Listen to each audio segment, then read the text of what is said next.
निकलती है। ये क्या है क्या? क्योंकि इतने साल का प्यार और बाद में परिवर्तित हो गया हेट में। पढ़ाई, आपने बताया बचपन, उर्दू की चाशनी, उसमें आप घुले डुले, उसके बाद अचानक हेट और लव स्टोरी मुझे दिख रही है आपकी हर एक स्पीच में। एक जमाने में प्यार किया, बहुत स्टडी किया, डीपली अंदर आप घुस गए इस्लाम में, बाद में अचानक हेट स्पीच। ये मुस्लिम और इस्लाम के बिना पुष्पेंद्र कुलश्रेष्ठ का कोई भी लेक्चर क्या हो ही नहीं सकता। क्योंकि एक पत्रकार, मैं इसलिए पूछ रहा हूँ, एक पत्रकार होता है ना, उसके पास बहुत सारे सब्जेक्ट होते हैं, लेकिन ये पत्रकार सिर्फ 2 सब्जेक्ट के अंदर सीमित रह गया। रहना चाहते या किसी ने रहने को कहा गया? आपने कहा ये पत्रकार रह गया है, मैंने इसीलिए पत्रकारिता छोड़ दी है। मुझे अपने नाम के आगे कोई ये कहे कि आप पत्रकार हैं, इस पे एतराज है। मैं पत्रकार था, और जब तक था तो जो पत्रकारिता के मापदंड थे वो मैंने पूरे किए। आपका दूसरा सवाल है विच इज हाईली ऑब्जेक्शनेबल। सवाल ये है कि मुसलमानों से हेट जो है, ये जो शब्द आपने हेट इस्तेमाल किया है, या तो आपने मेरी स्पीचें सुनी नहीं है, या आपने इस देश में पिछले कई सौ सालों से बनी बनाए झूठे मक्कारी के नैरेटिव को ये समझ लिया है कि यही सच है। मैंने आज तक किसी मुसलमान और इस्लाम के खिलाफ हेट स्पीच नहीं दी, इसलिए आपको असदुद्दीन ओवैसी की भाषा में हेट एंटी हिंदू और पुष्पेंद्र में हेट इस्लाम नजर आता है, क्योंकि आप इस्लाम के बारे में या तो जानकार नहीं है। ओवैसी भी यही कहते हैं। जब हमने पूछा ना तो बोला मैं भी हेट स्पीच नहीं देता। हेट स्पीच है तभी मुकदमा हुआ है। अकबरुद्दीन के खिलाफ मुकदमा हुआ, वो हेट स्पीच के कारण हुआ, भारत के संविधान के उल्लंघन में हुआ। मैंने आज तक एक स्पीच नहीं दी, और हेट स्पीच का जिस दिन मेरे ऊपर मुकदमा होगा, मैं साबित करूंगा कि मैं कौन सी बात कहां से कह रहा हूं और किस संदर्भ में कह रहा हूं। मैंने कभी नहीं कहा कि 15 मिनट का टाइम दे दो मुसलमानों को, हम बता देंगे क्या है। यह है हेट स्पीच। मैंने ये कहा कि कुरान, जिसको मुसलमान संविधान से भी ऊपर मानता है, उस कुरान की 24 आयतें जस्टिस Z.S. लोहात, जो भारत का एक मजिस्ट्रेट था, जस्टिस था, उसने कहा, ये रिकॉर्ड पे है, 31 जुलाई 1986 में उन्होंने कहा कि कुरान शरीफ में 24 ऐसी आयतें हैं जो अपने फेलो सिटीजन उस देश में नास्तिक, आस्तिक, मूर्ति पूजकों को हत्या करने का आदेश देती है। अगर ये नहीं हटाई गई तो भारत में क्या, दुनिया में कभी शांति नहीं हो सकती। मैं उस जस्टिस की बात को रिपीट कर रहा हूं। अगर इसको कोई हेट स्पीच समझता है तो जस्टिस Z.S. लोहात पे मरणोपरांत मुकदमा चलना चाहिए।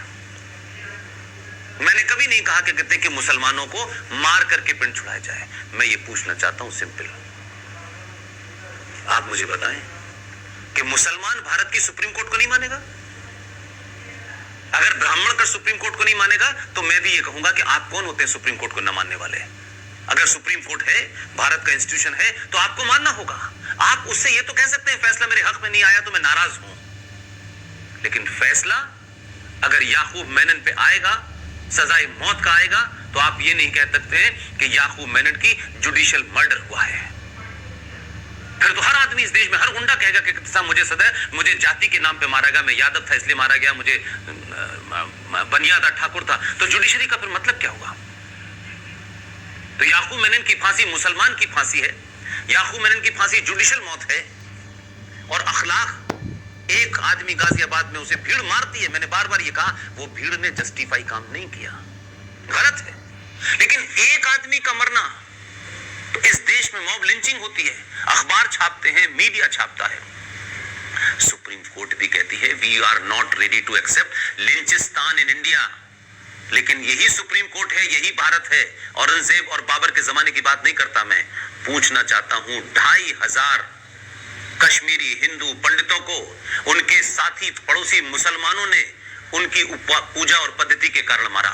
5 लाख कश्मीरी हिंदू पंडित दिल्ली के अंदर INA मार्केट के बाहर जगह जगह फुटपाथ पे आज सिगरेट और बीड़ी बेचते हैं। ये वो लोग हैं जिनके 10-10 एकड़ में मकान थे, 10-10, 12-12 कमरों के इनके मकान थे। उन्होंने आज तक किसी मुसलमान को गाली तक नहीं दी, ऊंचे शब्दों में नहीं बोले। कश्मीरी हिंदू पंडितों का सबसे दानिश्वर आदमी, सबसे बुद्धिजीवी आदमी, उसे जब उठा के बाहर लाए और चाकू से दोनों उसकी आंखें बाहर निकाली, और जब यहां गोली मारी तो बेटा खड़ा हुआ था, दिल्ली में रहता है। 2 दिन बाद लोगों ने कहा कि ये कर क्या रहे थे। जाके देखा तो उनकी टेबल पर कुरान मजीद खुला हुआ रखा था और वो उसका कश्मीरी में ट्रांसलेशन कर रहे थे। अगर ये कहना हेट स्पीच है तो मैं इसे एक नहीं करोड़ों बार कहूंगा, हजारों लाखों बार कहूंगा। बचपन की कई यादें मेरे हिसाब से बाहर निकलती है, कुछ रिएक्शन एक्शन कहीं पे होता है क्या? स्कूल कॉलेज टाइम पे, जैसा आपने बताया कि अलीगढ़ मुस्लिम यूनिवर्सिटी में आपने पढ़ाई की, अलीगढ़ में स्कूलिंग भी वहीं पे की, पैदा ही वही हुआ। हाँ वही तो क्या आपको लगता है कि ऐसे कोई हादसा हुआ था कुछ जो बात रिफ्लेक्ट होती है, या तो फिर इतना स्टडी करने के बाद आपको ये ज्ञान हुआ कि इसमें इतना इतना गलत है? कोई ऐसा हादसा भी हुआ था क्या? अगेन मैं बता रहा हूँ कि ये शो जाना जाता है जो आज तक कहीं नहीं बताई, ऐसी बात बताने के लिए। देखिए, मैंने कुरान शरीफ, जो हिंदू झूठे इस देश में बकवास करते घूमते हैं कि उन्होंने कुरान शरीफ पढ़ा है, मैंने वैसे नहीं पढ़ा, हमारे कोर्स का हिस्सा था।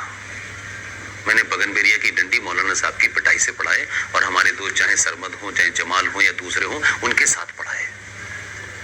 और जो वो पढ़ा है वही याद है और वही आज भी कह रहा हूं। और हादसे की बात यह है, तो हादसे तो इस देश में हजारों घूमते हैं, इंडिविजुअल। अलीगढ़ मुस्लिम विश्वविद्यालय में 79 में when I was studying in 9th class, मेरी 4 बहनें, हम 5 भाई, जिसके फादर उस यूनिवर्सिटी में रहे हों, हम सब वहां पैदा हुए हों। किसी दूर दराज अलीगढ़ से 100 किलोमीटर दूर अलीगढ़ मुस्लिम विश्वविद्यालय के लड़कों का किसी लड़की को छेड़ने में दंगा हो जाए, झगड़ा हो जाए, वहां उनके साथ मार पिटाई हो जाए। अलीगढ़ मुस्लिम विश्वविद्यालय में 40,000 छात्रों के बीच में 2 परिवार रहते हों, आप उनके घर में घुस जाएं, आप बहनों का दुपट्टा खींचें, आप मशाल लेके घर के अंदर आग लगा दें, आप कपड़े फाड़ दें, आप लूटपाट करें। 5 किलोमीटर की उस विश्वविद्यालय के अंदर जहां कोई चीज बाहर नहीं जाती हो, और जो वहां पैदा हुए हो, जिन्होंने आरएसएस की फुल फॉर्म न जानते हो, हिंदू वर्ल्ड की फुल फॉर्म न जानते हो, लोग हमें पुष्पिंदर खां कह के पुकारते हो। हमें अपनी आइडेंटिटी के ऊपर न कभी शर्म था, न कभी ऐसा हुआ कि हम क्या हैं, हम हिंदू हैं, ऐसा कभी नहीं हुआ। 79 में 40,000 मुसलमानों ने, पढ़े लिखे मुसलमानों ने, इंटेलेक्चुअल मुसलमानों ने, जाहिल सब्जी बेचने वालों ने नहीं, कि नहीं साहब वो जो होता है इंटेलेक्चुअल मुसलमान पढ़ा लिखा होता है और कट्टर होता है, आसपास की सारी दुकानें चला दी। आपने अपनी यूनिवर्सिटी के अंदर प्रोफेसर जौहरी साहब के भतीजे को सिर्फ इसलिए मारा कि वो एमबीबीएस का छात्र था, और विश्वविद्यालय के नियम के अनुसार 50% सीटें हमेशा ओपन होती थी। 50 इंटरनल का मतलब होता है 99% मुसलमानों को। उस विश्वविद्यालय में जहां पूरी दुनिया में कहीं एमबीबीएस के कोर्स में इंटरव्यू नहीं होता है, लेकिन हिंदू छात्रों को रोकने के लिए वहां इंटरव्यू नाफिज किया गया, और यह डर पैदा किया गया कि बाहर से आने वाले हिंदू अलीगढ़ मुस्लिम विश्वविद्यालय में ज्यादा से ज्यादा अपियर ना हो, इसलिए आपने प्रदीप जौहरी नाम के एमबीबीएस के लड़के की हत्या कर दी, जो मेरे घर से 100 मीटर की दूरी पर लाश पड़ी रही।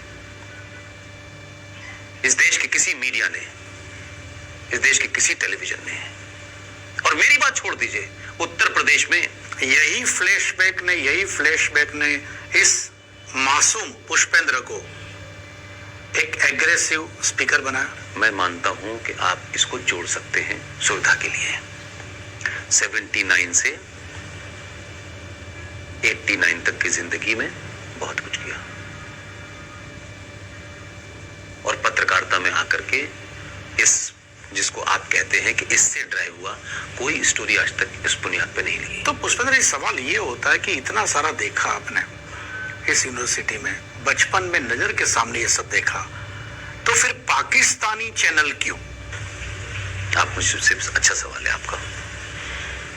आपने ये क्यों नहीं पूछा बीबीसी क्यों? उसके बाद पहले बीबीसी।